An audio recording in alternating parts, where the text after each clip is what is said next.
ధురంధర్ 2 తెలుగు ఎందుకు రాలేదనేది అందరికి suspense. First వాళ్ళు పాన్ ఇండియా అనుకోలేదు, ఎందుకంటే పిక్చర్ దాదాపు 5 ఏళ్ల ప్రాజెక్ట్ వాళ్ళకి. ఫస్ట్ అసలు డైలాగులు రాయడానికి కాపీ మీ దగ్గరికి వచ్చిన తర్వాత పరిస్థితి ఏంటి? ఆ క్యారెక్టర్ ఒక ఎమోషన్ని నేను అనుభవించాను. ఆ ఎమోషన్ నేను క్యాచ్ చేయాలి, ఆ ఎమోషన్ నేను తెలుగులో ఎక్స్ప్రెస్ చేయాలి. దావూద్ ఇబ్రాహింని పట్టుకొచ్చారు, నోట్ల రద్దు సన్నివేశాన్ని పట్టుకొచ్చారు. Dhurandhar is a fiction, not a real life story. ఇది వాస్తవం అనిపించేలాగా చేశారు, అది గొప్ప విషయం. మీకు నచ్చిన సీన్ లేదు దీంట్లో? ఆ సీన్లో ఆ కానిస్టేబుల్ని గమనించాలి, అట్లా ఒక లుక్ ఇస్తాడు, కంటి చూపుతోనే అంత కథ చెప్పగలిగాడు. ధురంధర్ పార్ట్ 2 కాదు, సీరియస్ ఉందేమో అని అందరికీ ఉంది. అది అందుకే తెలుగు ప్రేక్షకులు నమస్తే. లేటెస్ట్ సెన్సేషన్, ఒక ధమాకా అని చెప్పొచ్చు. ధురంధర్ 2 థియేటర్స్లో హౌస్ఫుల్ కలెక్షన్స్తో రన్ అవుతుంది. దాదాపు 4 రోజుల్లో 760 కోట్లు అని చెప్పి పోస్టర్ రిలీజ్ చేయడం జరిగింది. 4 రోజుల్లో ఇంత కలెక్షన్లు అంటే దేశం అంతా కూడా ఇదే ఫేవర్లో ఉందని చెప్పుకోవచ్చు. ఆ సినిమాకి తెలుగు డైలాగ్ రైటర్గా పనిచేసినటువంటి విఘ్నేష్ని గారు ఉన్నారు. ఆయనతో మనం ఇంటరాక్ట్ అవుదాం. మనం దీనికంటే ముందు ఆయన పనిచేసింది నరసింహన్ ఒక సినిమా రిలీజ్ అయింది కదా, అది కూడా మీకు తెలుసు బాక్స్ ఆఫీస్ దగ్గర ఎంత కొలగొట్టింది అనేది. వెంకటేష్ గారు తొందరగా నమస్తే అండి. ఎలా ఉన్నారు? బాగున్నానండి. ఇది 2 పార్ట్లకి రాశారు మీరు? పార్ట్ 1 ఫస్ట్ పార్ట్ ఓటీటీకి రాశాను. అవును. Second part థియేట్రికల్స్. ఓకే. అవునండి. అప్పుడు ఓటీటీకి తెలుగు ఎందుకు రాలేదనేది అందరికి సస్పెన్స్. అదే ఫస్ట్ వాళ్ళు పాన్ ఇండియా అనుకోలేదు, ఎందుకంటే పిక్చర్ దాదాపు 5 ఏళ్ల ప్రాజెక్ట్ వాళ్ళకి. అవును. ఉరి అని ఇంతకుముందు ఆదిత్య దర్ గారు పిక్చర్ సక్సెస్ అయింది. అవును. ఆ సమయంలో అనుకున్నారు వాళ్ళు. ఉరి అంటే 2019 నుంచే ఈ ప్రాజెక్ట్ గురించి అనుకుని షూట్ చాలా కాలం క్రితం స్టార్ట్ చేశారు. ఓ అవునా? ఇది 2019 అంటే థాయిలాండ్ లో ఎక్కడో వాళ్ళు అక్కడ సెట్స్ చేయించి చేశారు. అవునా? లారీ అని ఉంది ఒక ఏరియా, కరాచీలో లారీ అనే ఏరియా వస్తుంది. అవును. ఆ ఏరియా అంతా సెట్టింగ్స్ అక్కడ వేసి అక్కడ ఏషియన్ కంట్రీస్లో అక్కడ చేశారు. అక్కడ చేసి అవన్నీ పూర్తి చేసుకోవడానికి దాదాపు 5 ఏళ్ళు పట్టింది వాళ్ళకి. ఓకే. 5 ఏళ్ళ దాదాపు మొత్తం ఇప్పుడు మనం చూస్తున్న ఫస్ట్ పార్ట్ సెకండ్ పార్ట్ మొత్తం ఒకేసారి షూట్ అయిపోయింది. 5 సంవత్సరాల్లో మొత్తం కంప్లీట్ చేశారు. షూట్ చేసుకుని ఫస్ట్ పార్ట్ ఎడిట్ చేసుకుని, ఫస్ట్ పార్ట్ ముందు పాన్ ఇండియా అనుకోలేదు వాళ్ళు. అదేలేండి. కేవలం హిందీ వర్షన్ మాత్రమే అనుకుని రిలీజ్ చేశారు. ఎందుకంటే వాస్తవం చెప్పాలంటే హిందీలో చూస్తేనే దాని ఇంపాక్ట్ ఉంటుంది. ఎందుకంటే దీంట్లో మేజర్ పోర్షన్ అంతా పాకిస్తాన్లో జరుగుతుంది. డైలాగ్స్ చాలా మటుకు ఉర్దూలో ఉంటాయి. చాలా మంది అనుకున్నట్టు హిందీ కాదు ఇది, అది సింధీ ఉర్దూ. సింధ్ ప్రాంతం ఉర్దూ అంటే పాకిస్తాన్లో పశ్చిమ ప్రాంతం ఏదైతే ఉందో అక్కడ వాడే భాష. చాలా మటుకు ఆ సింధీ ప్రాంతం మొత్తం మన ఉర్దూకి దగ్గరగా ఉంటుంది, మన దేశంలో మాట్లాడే ఉర్దూకి. ఆ ఉర్దూలో సాగుతుంది, కొంతవరకు హిందీ కూడా ఉంటుంది. ఇక్కడ ఇండియన్ బ్యాక్గ్రౌండ్లో సీన్స్ అన్నిట్లో హిందీ ఉంటుంది. మేజర్ పోర్షన్ పాకిస్తానీ ఉర్దూ వాడారు కాబట్టి ఇది ప్రేక్షకులకు అర్థం కాకపోవచ్చు. పాన్ ఇండియాలో ఫస్ట్ లోకలైజ్ చేయడం కొంచెం రిస్క్ అప్పట్లో అనుకుని మేబీ అనుకుని ఉండొచ్చు వాళ్ళు. ఫస్ట్ హిందీ రిలీజ్ చేశారు, హిందీ రెస్పాన్స్ బాగా వచ్చింది. ఆ తర్వాత దాన్ని ఓటీటీలో లోకలైజ్ చేద్దాం అనుకుని సౌత్లో మనకి అన్నపూర్ణ వాళ్ళకి కానీ కాంట్రాక్ట్ ఇచ్చారు. సౌత్ 4 లాంగ్వేజెస్ ఓటీటీలో వాళ్ళే చేశారు. అన్నపూర్ణ స్టూడియోస్ నాగార్జున గారిది. అవును, అన్నపూర్ణ స్టూడియోస్ వాళ్ళు చేశారు. Okay okay. దానికి నాకు మా మిత్రుడు రమణయ్య గారి ద్వారా నేను ఇంట్రడ్యూస్ అయిన వాళ్ళకి తెలుగు డైలాగ్స్ నాకు వాళ్ళు రాయమని ఇచ్చారు. తెలుగు రాసి ఇచ్చాను. ఓటీటీలో బ్రహ్మాండం రివ్యూస్ వచ్చాయి. ఏంటి తెలుగు ఫస్ట్ అసలు డైలాగులు రాయడానికి కాపీ మీ దగ్గరికి వచ్చిన తర్వాత పరిస్థితి ఏంటి? ఒక ఎగ్జైట్ ఫీల్ అయ్యాను, ఎందుకంటే అది యాక్చువల్లీ అప్పటికే ధురంధర్ ఒక మంచి పేరు తెచ్చుకుంది థియేటర్స్లో. ఐ ఫెల్ట్ హ్యాపీ, ఎందుకంటే ఇంతకుముందు నేను మీకు తెలుసు మహావతార్ నరసింహ భక్తి సినిమా, ఇది దేశభక్తి సినిమా. సో దేశభక్తి సినిమాకి మొట్టమొదటగా రాసే అవకాశం వచ్చింది, చాలా ఆనందపడ్డాను నేను. పూర్తిగా చెప్పాలంటే నేను ప్రతి సినిమాకి అఫ్కోర్స్ నేను కమిటెడ్గా చేస్తాను. దీంట్లో నేను చాలా ఎమోషనల్గా ఫీల్ అయ్యాను 1 రాసేటప్పుడు కూడా కొన్ని సీన్స్లో.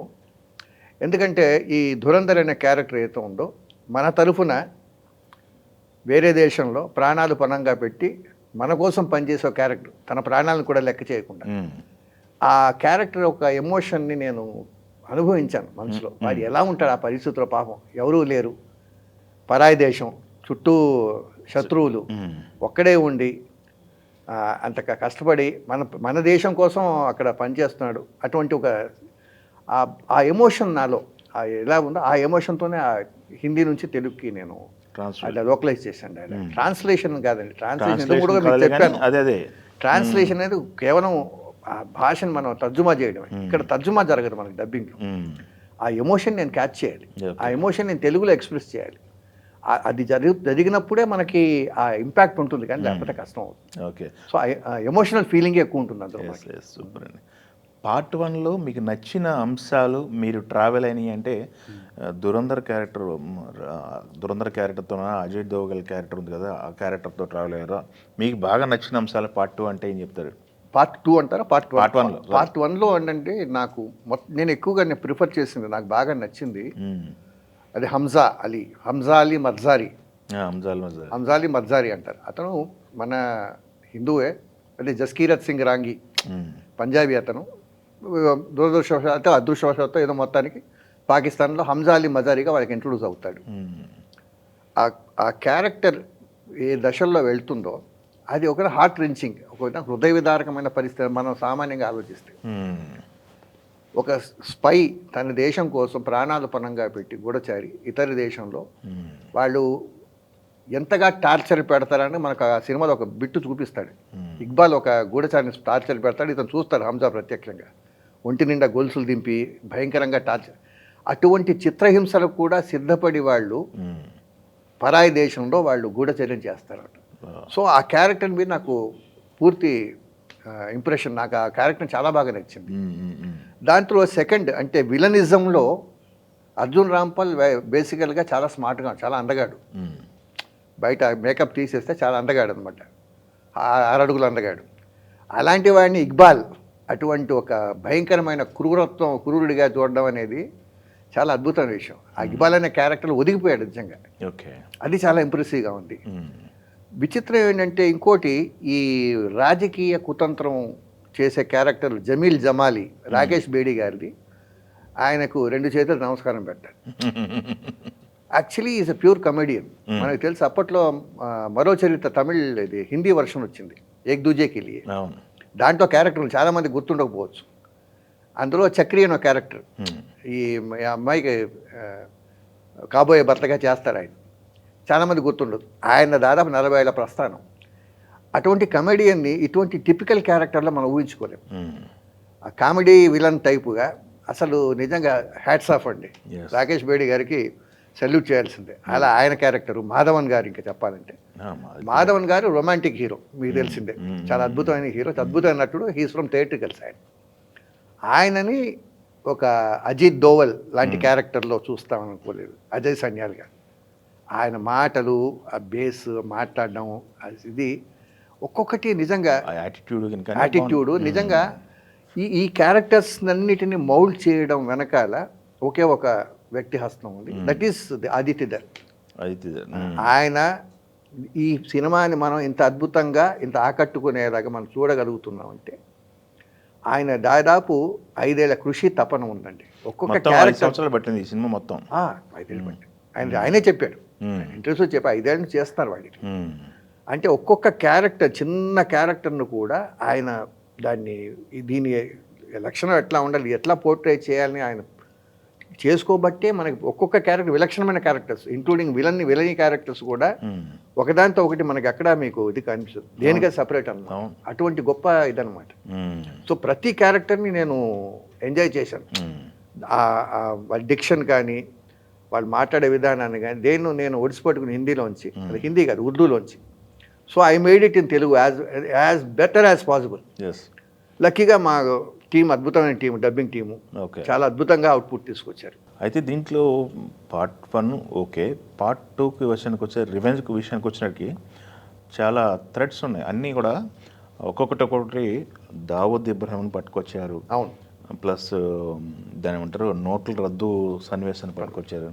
ఇలా చాలా థ్రెడ్స్ ఉన్నాయి కదా. ఆ ఒరిజినల్గా మనం అది విన్నవి కన్నవి అన్నీ ఉన్నాయి, పట్టుకొచ్చారు. అవును. వాటిని ఎలా దీనికి యాప్ట్గా మీరు చేయగలిగారు? అంటే ఒరిజినల్ స్క్రిప్టింగ్ అంతా ఆఫ్ కోర్స్ అది ఈ గ్రేట్నెస్ గోస్ టు ఆదిత్యధర్.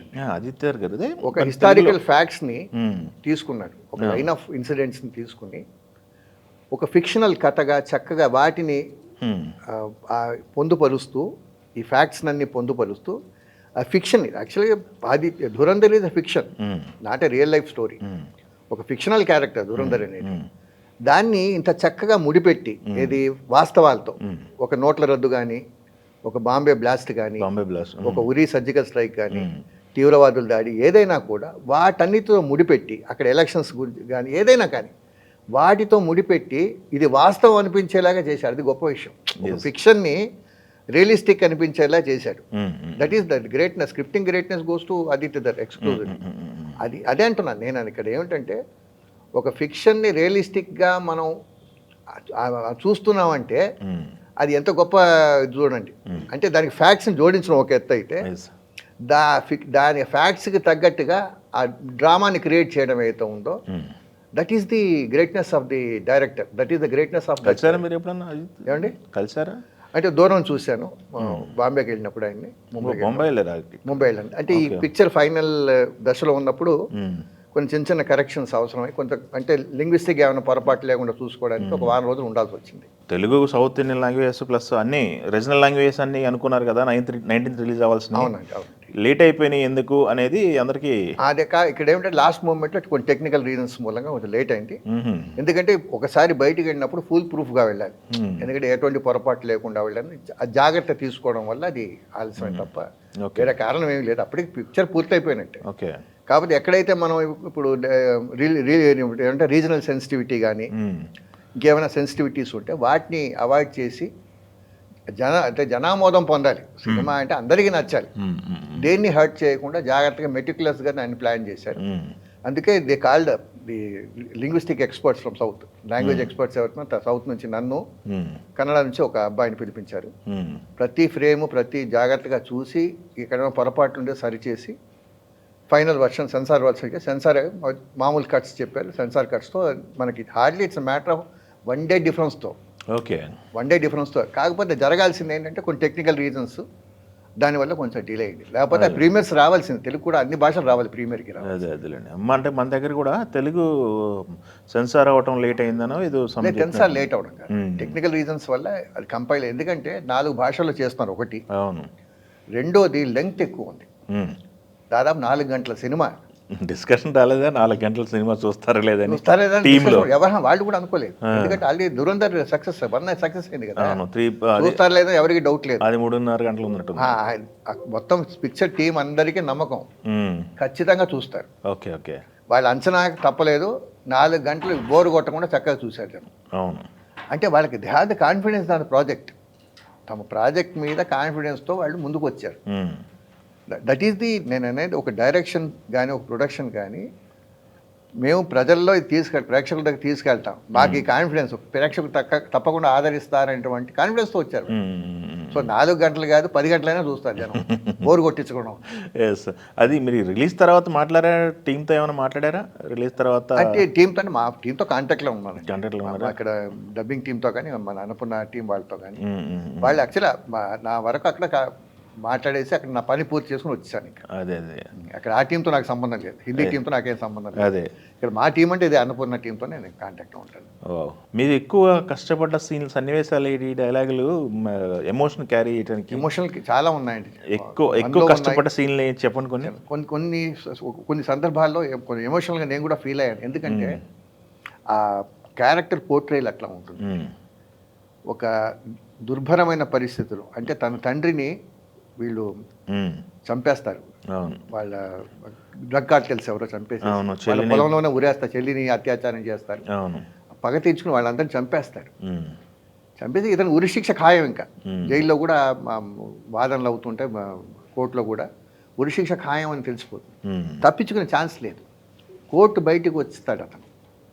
ఇక ఉరిశిక్ష తప్పదు, లాయర్ ఎంత చెప్పినా కూడా తప్పదు. అతను ఎమోషనల్ అవుతాడు. అతను ఒక మాట అంటాడు అక్కడ, నేను దేశం కోసం ప్రాణాలు అర్పించుంటే మా అమ్మకి పరిహారం దక్కేది, కానీ ఆ పని చేయలేకపోయాను బాధపడతాడు. ఎవరు? ఇతను జస్కీర్ సింగ్. తర్వాత ఇద్దరు చెల్లిని కావాలించుకుని ఏడుస్తాడు. అప్పచెప్పేసి వెళ్తాడు. అక్కడి నుంచి వీళ్ళు టేక్ ఓవర్ చేస్తారు. ఎవరు? ఈ రా చీఫ్ వాళ్ళు టేక్ ఓవర్ చేసి వాడిని తీసుకెళ్ళి ఓ ప్రదేశంలో ఉంచుతారు. ఇతను తెలియదు ఎక్కడికి వచ్చాను ఏమిటో తెలియదు. ఎందుకు వచ్చారు, ఎవరు తీసుకొచ్చారు, కిడ్నాప్ చేసి పట్టుకొచ్చారు. బట్ ఈ doesn't know what is it. అతనికి తెలుసు అజయ్ సన్యాల్ గుర్తుపట్టాడు, చీఫ్. అతను అడుగుతాడు, ఇప్పుడు నిన్ను నీ శిక్షణ తప్పిస్తా, నేను నీకు హెల్ప్ చేస్తాను, కానీ నువ్వు మాకు పని చేసి పెట్టాలి. అక్కడ అతను బస్ట్ అవుతాడు. అది మీకు ఆ డైలాగ్ చదివి వినిపిస్తాడు. ఎందుకంటే ఒక లైఫ్లో వాడు ఇంకా నా జీవితం అయిపోయింది, ఉరిశిక్షకు రెడీ అయిపోయాను అని అనుకుంటాడు. ఆ టైంలో ఫ్రస్ట్రేషన్లో ఉంటాడు పాపం. ఈ దేశం గురించి ఆలోచించే మనస్తత్వం. అదే అతను ఏమంటే, ప్రభుత్వం నుండి న్యాయం దొరక్క అల్లాడిన మా అమ్మకు భారత ప్రభుత్వం చూసుకుంటుందా? మీరు ఏ సిస్టమ్ని కాపాడమని నన్ను అడుగుతున్నారో ఆ సిస్టమ్ నా జీవితాన్ని సర్వనాశనం చేయడానికి వెనుకాడలేదు. ఈ సిస్టమ్ గురించి నన్ను కాపాడమంటున్నాను నేను. అవును. అదే నన్ను ఇచ్చేసింది. హిందీలో ఉంది, నేను రాసింది కాదు, నేను తెలుగులో ఇచ్చేసి. అదే మా నాన్న సైన్యంలో ఉన్నారు, మా తాత సైన్యంలో ఉన్నారు. నేను సైన్యంలో చేరడానికి కారణం మా రక్తంలో దేశభక్తి ఉండటమే. మా దేశభక్తికి మాకేం లభించింది? నా మనసులో దేశం పట్ల ప్రేమ ఉండేది, కానీ అది లేకుండా పోయింది. నేను అలసిపోయాను, మీకు ఇవ్వడానికి నా దగ్గర ఏమీ లేదు. నేను ఇక మా వాహే గురువు దగ్గరికి చేరుకుంటాను సార్, ఇదే నా చివరి కోరిక అంటాడు. ఒక విధంగా చాలా అది ఒక ఎమోషనల్ ఫీలింగ్ అనమాట. వాడు అయిపోయాడు, ఫ్యామిలీ కొలాప్స్ అయిపోయింది, ఏమీ లేదు, ఇక ఉరిశిక్ష ఖాయం.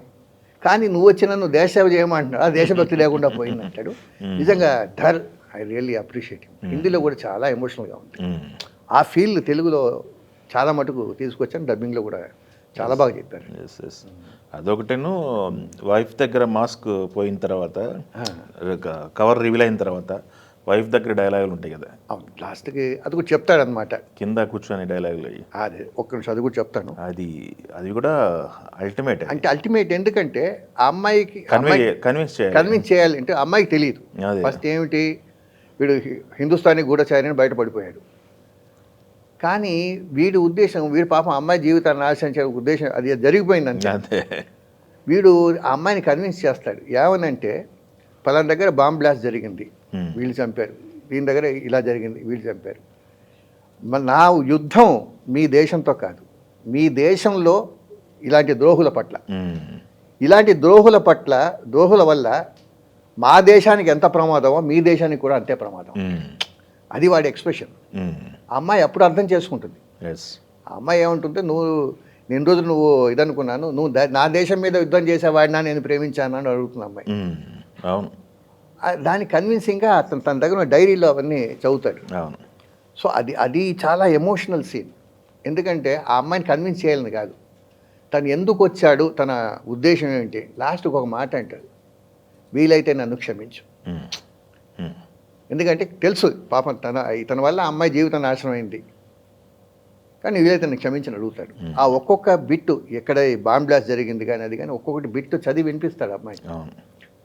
Not to convince her, he want to say why he has come, ఎందుకు వచ్చాడు దేశంలోకి అనే విషయం చెప్పడానికి చెప్తాడు అన్నమాట. అది కూడా చాలా ఎమోషనల్ సీన్, అది చాలా అద్భుతమైన. అల్టిమేట్ ఒక్కొక్కటికి ఒక్కొక్క క్యారెక్టర్ లేదండి, క్యారెక్టర్ మౌల్డింగ్లో కానీ సీన్స్, సంజయ్ దత్ క్యారెక్టర్ కానీ ఎవ్వరు దాంట్లో ఒక దర్శకుడు ఎంత డీప్గా వెళ్ళగలడు అనడానికి నిదర్శనం అండి. అంటే తను ఊహించింది, తన ఊహను ప్రేక్షకుల మనసుల్లో భద్రంగా పదిలపరచగలిగేటటువంటి కెపాసిటీ ఉన్న డైరెక్టర్ ధర్. తన డైలాగులతో కానీ డైరెక్షన్తో కానీ గుండెలు, ఇప్పుడు మీరే చూశానంటున్నారు హిందీ వర్షన్, తిష్ట వేసుకున్నాడు. ఏ డైరెక్టర్కి అంత గొప్ప అవకాశం దొరకలేదు ఇంతవరకు నాకు తెలిసి. సినిమాతో తిష్ట వేసుకున్నాడు. ధర్ అంటే ఇప్పుడు మొత్తం ప్యాన్ ఇండియా, ప్రపంచం అంతా తెలుసు. అంటే సినిమా ఏంటి, దాని బ్యాక్గ్రౌండ్ ఏంటి, దాని నేపథ్యం ఏంటి, దాని మంచి ఏంటి, చెడు ఏంటి, ఇదంతా కాకుండా ఒక సినిమాని ప్యాన్ ఇండియాలో ఒక 4 గంటల సినిమాని ఒక్క క్షణం కూడా బోర్ కొట్టించకుండా ప్రేక్షకులు ప్రతి సీన్ దాన్ని ఎమోషనల్గా ఫీల్ అయ్యేలా చేయడం అంటే సామాన్య విషయం కాదండి. మీకు నచ్చిన సీన్ ఏది దీంట్లో? నాకు దాదాపు 3.5 గంటలు, లాస్ట్ 4.5 గంటలు, 7.5 గంటలు మొత్తం నాకు ప్రతి సీన్ ఎంజాయ్ చేశాను. ఆ హిందీ డైలాగ్స్ కానీ ఒక్కొక్కటి నవ్వుతున్న భవిష్యత్తు, చిన్న మెటిక్యులర్ సీన్స్ ఉంటాయి. మీకు అది అంటే నేను ఎంజాయ్ చేశాను చెప్తున్నాను. మీకు జైల్ సీన్లో ఆతిఫ్ అహ్మద్ ఉంటాడు, వాడికి ఒకటి సర్వ్ చేస్తుంటాడు సెకండ్ పార్ట్లో. వాళ్ళు ఏంటంటే దొంగ సర్టిఫికేట్ పెట్టుకుని జైలు నుంచి తప్పించుకుందామని వాళ్ళు ఏదో ప్లాన్ చేస్తారనమాట. అక్కడ వడ్డిస్తున్నప్పుడు వీడు చెప్తాడు, ఆ సర్టిఫికేట్ వచ్చేస్తే మావాడు చెప్పాడు బయట పడిపోతే 3 రోజులు బయటకు వచ్చేసి బెయిల్ తీసుకుని అంటాడు. అవును. ఆ సీన్లో ఆ కానిస్టేబుల్ని గమనించాలి, అట్లా ఒక లుక్ ఇస్తాడు. అవును.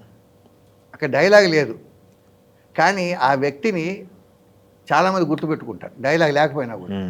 ఆ లుక్లో సరే ఇదా నీ సంగతి, అక్కడి నుంచి ఎక్కడికి వెళ్ళాలో వెళ్తుంది, వాడి పని అయిపోతుంది. అంటే ఆ చిన్న బిట్ ఏదైతే ఉందనండి, అంటే చాలామందికి అది చూసి వెళ్ళిపోతారు, అక్కడ దాంట్లో డెప్త్ తెలుతాం కాదు. వాడు ఒక spy, he is working for the government. ఆ కానిస్టేబుల్ అనేవాడు వీళ్ళ కదలికలు, వీళ్ళు ఏం మాట్లాడుకుంటున్నారో వాడికి తెలియాలి. వీడు చెప్పాల్సిన చెప్పేశాడు, వాడు బెయిల్ చూసి బయటికి రాగానే వాళ్ళు లేపేస్తారు. అంటే వాస్తవం అది ఫిక్షన్ అది. అంటే అంత ఆ ఒక్క చూపులో అంత అర్థం ఉందన్నమాట. ఇప్పుడు అర్థమైందా మీకు? ఆ ఒక్క చూపు, కంటి చూపులో ఇంత అర్థం ఉంది.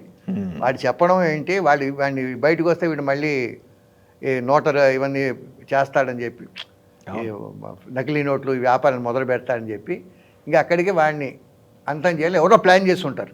మనకు సినిమాలో ఏంటంటే అదొక స్టోరీ లాగా, అక్కడికి వాడి సో ఆ కంటి చూపుతోనే అంత కథ చెప్పగలిగాడు. అయితే దీంట్లో ఇంకొక ఇంపార్టెంట్ క్యారెక్టర్ ఉంది. అది చూసినప్పుడు ఫస్ట్ మీకేమనిపించింది ఆ క్యారెక్టర్ని వచ్చినప్పుడు మీ దగ్గరికి? ఏదది అంటే అదేనండి అండర్వెల్ షాకింగ్ అండి, షాకింగ్. ఒక్కసారి అంతవరకు బడే సాబ్ అని చెప్తుంటారు. ఎస్, బడే సాబ్ అంటే మేము ఫస్ట్ పార్ట్లో కూడా బడే సాబ్ గురించి ప్రస్తావన వస్తుంది 1-2 చోట్ల, కానీ బడే సాబ్ ఎవరో మన రివీల్ కాదు. అవును. బడే సాబ్ అంటే మనం ఎవరో ఐఎస్ఐ చీఫ్ ఎవడో పెద్ద మైండ్సెట్లో ఉంటాం. ఇదంతా జరిపించే ఐఎస్ఐ కాబట్టి. ఎప్పుడైతే బడే సాబ్ ఆ సీన్ వీళ్ళు ఎంటర్ అయ్యి ఆ ఫోటో దావుద్ ఇబ్రహీం ఫోటో నుంచి ఇట్లా జూమ్ ఇన్ చేస్తాడో, ఇట్స్ రియల్లీ బ్లాస్టింగ్. అది అక్కడ ఆ సీన్లో కూడా మనం ఒకసారి వీడా బడే సాబ్ అంటే ఇంత దీని వెనకాల అంటే డైలాగులు కాన్వర్జేషన్ బాగుంటుంది.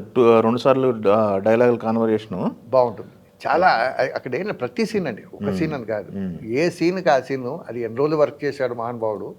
మెటిక్యులస్ అండి, ప్రతి సీన్ మెటిక్యులస్. అది కానీ బల్జిస్తాన్ టాపిక్, బల్జిస్తాన్ ఇన్వాల్వ్ చేయడం కూడా ఇందులో అది చాలా, ఎందుకంటే సెన్సిటివ్ ఇష్యూస్ ఉన్నాయి ఇందులో.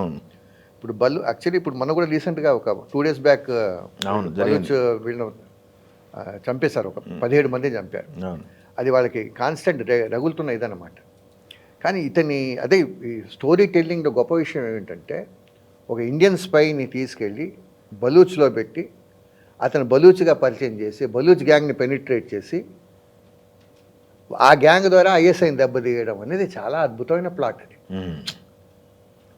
ఇప్పుడు స్పైయింగ్ అంటే వాడికి ఐడెంటిటీ కావాలి, పాకిస్తాన్లో ఉండాలంటే వాడికి ఏ ఐడెంటిటీ ఇస్తాడు? అక్కడ ప్రభుత్వ వ్యతిరేకత ఎవరికి ఉంటే బలూచ్లో ఉంది. సో ఈ should be introduce as a Baloch, that is the plot. ఇప్పుడు బలూచ్లు ఎవరైతే వ్యతిరేకంగా ఉన్నారు కాబట్టి వాళ్ళని బలూచ్గా, అందుకే హంజా అలీ మజారీగా ఇంట్రొడ్యూస్ చేశారు ఫస్ట్. అసలు హంజా అలీ మజారీ ముందు వాడి పాత కథ ఏమిటి, వాడు ఎందుకు వెళ్ళాడు అక్కడికంటే ఇది సెకండ్ పార్ట్లో దాన్ని రివీల్ చేస్తారు మనకి. ఇదే పంజాబీ, అది కూడా సైనికుడు, సైన్యంలోకి వెళ్ళి ట్రైనింగ్ తీసుకుంటున్నవాడు, చివరికి విధిలేని పరిస్థితుల్లో హంతకుడు అయ్యి మళ్ళీ చేతిలోకి వచ్చి స్పైగా మారి మన దేశానికి సేవ చేస్తాడు. కానీ లాస్ట్లో ఒకటి ఉంటుంది, లాస్ట్ సీన్ చూసారు కదా మీరు, క్లైమాక్స్ సీన్ చూసారు కదా, ఎన్నిసార్లు చూసారో తెలియదు కానీ అది ఒకటే, అతను ఒక 5 minutes అతను నడుచుకుంటూ వాకింగ్ షాట్లు అవి చూస్తున్నసేపు కూడా చూస్తున్న ప్రతి ఒక్కళ్ళు ఎమోషనల్. ఇంటి దగ్గరికి వెళ్ళి మళ్ళీ గేట్లోంచి వెళ్ళకుండా బయట, మీకు అదే చెప్పబోతున్నాను. చాలామంది అంటే మన సామాన్య ప్రజలకు, మనకు చాలామందికి అర్థం కాని విషయం ఏంటంటే, మన వెనకాల చాలా జరుగుతుంది. కొన్ని వేల మంది ఎవరు ఈ సిబిసిఐడి కానీ ఎవరైనా కానీ వాళ్ళు ప్రాణాలు పణంగా పెట్టి 24 గంటల పాటు మన కోసం పనిచేస్తుంటారు. మన కనీసం వాళ్ళ పేర్లు కూడా మనకు తెలియవు. ఇప్పుడు సైనికులు ఉన్నారు బార్డర్లో, రోజు కొన్ని 100 మంది చనిపోతున్నారు. వాళ్ళ కోసం చనిపోవట్లేదు, వాళ్ళు అక్కడ ఉన్నారు కాబట్టి మనం క్షేమంగా ఉంటున్నాయి. మనకి ఎక్కడ బ్లాస్ట్ జరగకుండా ముందే పసిగట్టి తీవ్రవాదులను పట్టుకోగలుగుతున్నారంటే ఒక నెట్వర్క్ పనిచేస్తుంది, ఒక గవర్నమెంట్ సిస్టమేటిక్ ఇంటెలిజెన్స్ నెట్వర్క్ పనిచేస్తుంది, ఒక స్పై నెట్వర్క్ పనిచేస్తుంది. అట్లాంటి స్పైస్లో ఇతను ఒకడు. ప్రాబ్లం ఏమిటంటే ఇతను ఆల్రెడీ ఉరిశిక్ష పడ్డ ఖైదీ, అనాథరైజ్డ్గా అతన్ని వీళ్ళు స్పైగా వాడుకున్నారు. ఎస్. అతను వచ్చి మళ్ళీ అంటే మొత్తం ఇదంతా ఒక పెద్ద ఇష్యూ అవుతుంది. అతని పాపం ఎంతైనా తల్లిని చూడాలంటుందిగా. అవును. అది అంటాడు అంతకుముందు బలుస్తున్నాడు. ఇదంతా అయిపోయిన తర్వాత ఇక్కడ క్రూరంగా బతికినా కూడా ఒకసారి నేను వెళ్ళి నా తల్లిని చూసి వస్తాను అంటాడు ఫస్ట్లో. అతని మిత్రుడు ఉంటాడు ఇంకో అవును. అవును. జ్యూస్ షాప్ అతను ఆలం అంటారు, అతనితో మాట్లాడుతూ చెప్తాడు. ఇప్పుడు ఇక నాకు ఇప్పుడు ఆశ కూడా పోయింది, మొత్తం నేను దేశం కోసమే పనిచేస్తానని. కానీ ఎప్పుడైతే ఇండియాకి తిరిగి వస్తారో పాపం ఎంతైనా మనలాంటి మనిషే. ఆ మూమెంట్లో చాలామంది బాధపడే విషయం ఏంటంటే చాలామంది జీవితాలు అలాగే ఉంటాయి. కుటుంబాలకు సంబంధం లేదండి. బార్డర్లో పనిచేసే సైనికులు ఒక్కోసారి 6 నెలల పాటు కుటుంబాలు చూడరు వాళ్ళు. ఇది మనకి హిందీ సినిమాలు చాలా వచ్చాయి, బార్డర్ అని అవన్నీ చాలా వచ్చాయి. చిట్టి ఆయి హై అని ఒక పాట ఉంటుంది. ఒక విధంగా డెడికేటెడ్ పీపుల్ అండి, మన కోసం, మన దేశం కోసం, మనందరి క్షేమం కోసం నెలల తరబడి కుటుంబాలను వదిలి పనిచేస్తున్నారు వాళ్ళు. అలాంటి సీన్ అది, ఆ క్లైమాక్స్ సీన్. తల్లిని అక్కడ అంతదాకా వెళ్ళి పాపం తల్లిని దూరం చూసి వెనక్కి వచ్చేస్తాడు. So that is heart wrenching అనమాట. అది వాస్తవం, కఠిన వాస్తవం. అది మన కోసం పనిచేస్తే అక్కడ గేటు దాకా వెళ్ళి వెనక్కి రావటంతో ఇది దురంధర్ పార్ట్ 2 కాదు, సీరియస్ ఉందేమో అని అందరికీ ఉంది. అది అందుకే సింబాలిక్గా అది మనకు ఆ షాట్ ఇచ్చాడు. మీకు చెప్పారా, ఇంటి ఇచ్చారా? మాకేం హింట్ ఇవ్వలేదు, మేము అనుకున్నాం అంతేనా. దురంధర్ పార్ట్ 3 ఖాళీ ఉంది. ఎందుకంటే మీరు టీంతో అక్కడ 1 వీక్ ముంబైలో ఉన్నారు కాబట్టి ఎస్, దీనికి సంబంధించిన విషయాల్లో ఎవరు మాట్లాడండి, ఎందుకంటే ఇవన్నీ టాప్ సీక్రెట్స్. ఏదో ఇప్పటి ప్రస్తుతం ఏం పని, మన పని అంటే మనం అంతవరకు మాట్లాడుకుంటాం. కానీ ఒకటి జనరల్ ఇప్పుడు మీరే అంటున్నారు, అక్కడ అది హింట్ అనమాట. చూచాయగా మీకు డైరెక్టర్ ఒక హింట్ ఇచ్చాడు, ప్రేక్షకులు అర్థం చేసుకోవాలి. ఇంటి దాకా వెళ్ళాడు, ఈ లోపల వెనకాల వ్యాన్స్ అన్ని వచ్చి ఆగుతాయి. వాళ్ళు మీరు గుర్తుపెట్టుకోండి, ఇక్కడ వాళ్ళు స్పై అన్నారు, అసెట్ అంటారు. అంటే ఇతను వాళ్ళ ప్రాపర్టీ. కాబట్టి అసెట్ అంటే ఏమిటి, జస్కీరత్ సింగ్ రంగి వాళ్ళ ప్రాపర్టీ. సో వాళ్ళు అతను ఎక్కడ వెళ్ళి ఏం పని చేయమంటే వాళ్ళు చేయాలంటే. మీకు ఇక్కడ ఉర్దూ అన్నారు, పాకిస్తాన్కి సంబంధించిన ఉర్దూ, హిందీ కూడా ఇది పంజాబీ హిందీ ఉంటుంది. పంజాబీ హిందీ, దాంట్లో కూడా రకరకాల స్లాంగ్స్ వినిపిస్తాయి. ఒకటి పంజాబీ హిందీ, ఒకటి ఈ అసాసినే వీళ్ళంతా హత్యలు చేసే టైంలో వాళ్ళు మాట్లాడేది ఆ ఇంట్లో అంతా పంజాబీ స్లాంగ్తో హిందీ మొత్తం ఉంటుంది. కొన్ని డైరెక్ట్ పంజాబీ డైలాగ్స్ ఉన్నాయి, కొన్ని సింధ్ ప్రాంతం ఉర్దూ, సింధీ ఇంపాక్ట్ ఉన్న ఉర్దూ. ఇప్పుడు పాకిస్తాన్ డైలాగ్స్ ఏవైతే ఉన్నాయో ఆ ఉర్దూ అక్కడ ప్యూర్ ఉర్దూ, ఒక విధంగా మన లక్నోలో మాట్లాడే ఉర్దూ లాంటి ఉర్దూ, మంచి హై ప్రొఫైల్, ముస్తక్బిల్, తక్బీర్ ఇట్లాంటి పదాలు ఉంటాయి. అది మామూలు ప్రేక్షకులకు అర్థం కాదు, హై ప్రొఫైల్ ఉర్దూ అనమాట. కొన్ని పదాలు నేను కూడా అర్థం వెతుక్కునే రాయాల్సి వచ్చింది, కొన్ని ఆ పదాలు తెలుసు. తక్ పలట్నీ హే, తఖ్త్ పలట్నే వాలి హే అంటాడు. అంటే అధికార మార్పిడి జరగబోతోంది పాకిస్తాన్లో. అక్కడ మనకి అట్లాంటి హిందీ పదాలు కావాలి. తఖ్త్ అంటే హిందీ గద్దె అని అర్థం ఉర్దూలో, తఖ్త్ పలట్నే వాలి హే అంటే అధికారం మారబోతుంది అర్థం. అట్లా ఆ ఉర్దూ పదాలను ఎంచుకుని దానికి సమాంతర పదాలు తెలుగులో, కొన్ని పదాలకి మనకి సమాంతర పదాలు దొరకవు. సో అలాంటప్పుడు ఆ పదాలను వాడుకున్నాను. ఇప్పుడు కాఫిర్ అట్లాంటి పదాలు, కత్ని అన్న పదం ఒకటి ఉంది, వాటికి మన తెలుగులో దొరకదు. సో కొన్ని పదాలు ఎందుకంటే అది డైలాగ్ బ్యాలెన్స్ చేయడానికి వాడాల్సి వస్తుంది. అట్లా కొన్ని అట్లా. కానీ హిందీ అది వాడినా కూడా మనకు మీనింగ్ తెలిసిపోతుంది. అలాంటి పదాలు వాడినా మనకు అవి మీ తెలుగులో మీనింగ్ వచ్చేస్తుంది మనకి. చూసారా మీరు థియేటర్కి వెళ్ళి తెలుగు వర్షన్ చూసారా? నేను లాస్ట్ చూసిన తర్వాతే మీ దాకా వచ్చింది తెలుగు వర్షన్. మీరు అప్రూవల్ చేస్తే వచ్చింది. అయితే లేట్కి కారణం కూడా మీరే, అయితే అప్రూవల్ చేయలేదు తెలుగు వర్షన్ లేట్కి. మీరు అలా అనుకుంటే నేనేం చెప్పలేను. అంటే లేట్ అంటే ఒకటైనా ఇప్పుడు ఇంత పెద్ద ప్రాజెక్ట్ అండి, మామూలు ప్రాజెక్ట్. ఎందుకంటే సాధ్యమైనంత వరకు దాన్ని ఎంత క్రేజ్ ఉందని తెలుసు అసలు వాళ్ళకి తెలుసు. యాక్చువల్లీ వాళ్ళు టీం వాళ్ళు అడుగుతున్నారు, क्या यार कैसे लगता है तेलुगु में? अरे तेलुगु वाले इसके लिए इंतजार कर बेहिसाब इंतजार कर रहे, बहुत इंतजार कर रहे इसके लिए. इंतजार అంటే వెయిట్ చేస్తున్నారు, इंतजार. अच्छा अच्छा अच्छा आप ऐसा रिलीज कीजिए, एक 4-5 दिन के लिए అడ్వాన్స్ బుకింగ్ పూరా ఖతం హో జాయేగా చెప్పాను. వాళ్ళకి తెలియదు ఇక్కడ ఇంపాక్ట్. దురంధర్ చూసిన తర్వాత లిటరల్గా వెయిట్ చేస్తున్నారు తెలుగు వాళ్ళు. అదే చెప్పాను, బాబు నెల రోజుల దాకా టికెట్లు హాలిడేస్ దొరకవు, మామూలు రోజులు కూడా వెతుక్కోవాల్సిందే. వాళ్ళకు కూడా తెలుసు, ఇక్కడ కానీ కన్నడ కానీ మలయాళం కానీ, మలయాళం మిగతా భాషలు కూడా ప్రతిదీ మెటిక్యులస్గా చేశారు. The credit all goes to Annapurna studios. ఇక్కడ south Indian languages they done excellent job for all the languages. Okay that should be appreciated. Okay నేను నాదొక్కటే ఓన్లీ వన్ తెలుగు వరకే నేను చేశాను. మిగతా భాషలన్నీ కూడా ప్రతి దాన్ని వాళ్ళు చాలా మెటిక్యులస్గా క్యాల్కులేట్ చేసి చాలా శ్రద్ధ తీసుకుని చేశారు. Because this is a prestigious project for them also. We are getting good response. Malayalam కానీ, కన్నడ కానీ, తమిళ్ కానీ. తమిళ ప్రేక్షకులు హిందీ రాదు వాళ్ళకి, వాళ్ళు దే ఆర్ గెటింగ్ క్రేజ్. ఇన్నాయిరుగు అంటున్నారు. బాగున్నాయి కలెక్షన్స్ తమిళ్లో కూడా బాగానే వస్తుంది. అక్కడ కూడా దాదాపు ఒక 10 స్క్రీన్స్ ఇచ్చారు. ఆ దురంధర్ వన్ ఇంపాక్ట్ ఉంది. ఇంపాక్ట్ ఉంది. తమిళ్లో కూడా బ్రహ్మాండంగా పోతుంది. కానీ ఎక్కడ తగ్గలేదు. సౌత్లో ఇది సక్సెస్ కావడానికి మెయిన్ అంటే ముఖ్య కారకులు అన్నపూర్ణ స్టూడియోస్. సో వాళ్ళ ద్వారా the pan India Hindi cinema could reach all the south languages. Okay, south ప్రేక్షకులకి ఇది రీచ్ అవ్వడానికి వాళ్ళే మెయిన్ కారణం. ఓకే. అయితే ఇప్పుడు ప్రస్తుతానికి వాళ్ళు స్టార్ట్ చేస్తారు బ్యాటింగ్ 761 అన్నారు, 800 ఈ రోజు కూడా కలుపుకుంటే ఒక 850 వరకు వెళ్తుంది ఈజీగా. ఈ నెంబరింగ్ ఎక్కడి వరకు వెళ్తా అనుకుంటారు మీ అంచనా? నంబర్ అంటే ఏమంటే ఇది ట్రేడింగ్ విషయాలు పెద్ద నాకు ఐడియా లేదు. మొదటి పాట అయితే సుమారుగా అయితే నేను 1500 పైగా ఎక్స్పెక్ట్ చేస్తాను. It crosses 1500. ఎందుకంటే ఇట్ ఈస్ ప్రెస్టీజియస్ ప్రాజెక్ట్ అండి. చాలా అద్భుతంగా తీశారు. అంత అద్భుతంగా ప్రేక్షకుల నుంచి రెస్పాన్స్ వస్తుంది. వాడు పెట్టిపుట్టారు ఒక విధంగా చెప్పాలంటే. ఆయన ఇన్నేళ్ల కృషి. ఆదిత్య ధర్ గారు ఒక్కసారి తారస్థాయిలోకి వెళ్ళిపోయారు. బాలీవుడ్ పండితులు కూడా దీన్ని ఆకాశానికి ఎత్తేస్తున్నారు. ఇంకా మన టాలీవుడ్ స్టార్స్ తమిళ స్టార్స్ ఎవరైనా కూడా టాలీవుడ్ నుంచి అందరూ ట్వీట్లు అందరూ అసలు రాజమౌళి గారు, ఆర్జీవి గారు, అదే వీళ్ళంతా సామాన్యులు కాదు కదా. వీళ్ళకే నచ్చిందంటే మనబోటి సామాన్య ప్రేక్షకులు నచ్చడం ఆశ్చర్యం లేదు. అదే అదే వాళ్ళకి దిగ్దర్శకులకే నచ్చింది ఇది. అందరూ చెప్పారు, చిరంజీవి గారి దగ్గర నుంచి అందరూ ట్వీట్లు. Everybody, all the super directors they appreciated. Because ఇటువంటి ఒక అవుట్పుట్ ఇవ్వడం అది చాలా కష్టం. ఎంత కృషి చేస్తే కావాలి. ఇలాంటి ప్రాజెక్ట్లో మీరు ఒక భాగం కూడా నాకు I really feel grateful, thankful for all this. I thank Annapurna team వాళ్ళందరికీ నేను థ్యాంక్స్ చెప్పుకుంటున్నాను. ఎందుకంటే నాకు ఇలాంటి అవకాశం వాళ్ళ వల్లే వచ్చింది. నా మిత్రుడు రమణయ్య కూడా అతని వల్లే నేను వాళ్ళకి ఇంట్రొడ్యూస్ కాగలిగాను. So I thank him also.